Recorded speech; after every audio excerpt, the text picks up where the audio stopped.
ഇന്നലെ നടന്ന India England 2020 മത്സരത്തിൽ ഇന്ത്യ ഇംഗ്ലണ്ടിനെ 15 റൺസിന് തോൽപ്പിച്ചിരുന്നു.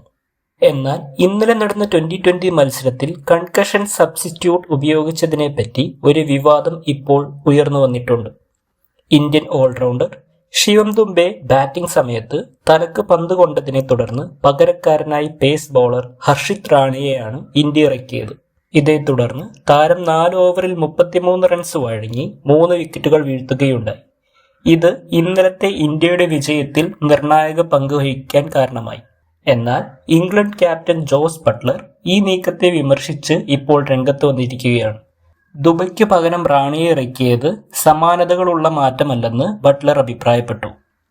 ICCയുടെ നിയമങ്ങൾ അനുസരിച്ച് കൺകഷൻ സബ്സ്റ്റിറ്റ്യൂട്ട് സമാനതകളുള്ള കളിക്കാരനാകണം. ശിവം ദുബെ ഒരു ഓൾറൗണ്ടർ ആയതിനാൽ പകരം ഇറക്കേണ്ടത് സമാനതകളുള്ള മറ്റൊരു ഓൾറൗണ്ടറെ ആയിരിക്കണം എന്നാണ് ബട്ട്ലറിന്റെ അഭിപ്രായം. ICC നിയമങ്ങൾ പ്രകാരം കൺകഷൻ സബ്സ്റ്റിറ്റ്യൂട്ട് ഉപയോഗിക്കുമ്പോൾ ടീമിന്റെ അടിസ്ഥാന ഘടനയിൽ മാറ്റം വരരുത്. അവശേഷിക്കുന്ന മത്സരത്തിൽ പരിക്കേറ്റ താരത്തിന്റെ റോളുമായി ഏറ്റവും അടുത്തുള്ള താരമായിരിക്കണം പകരമിറങ്ങേണ്ടത്.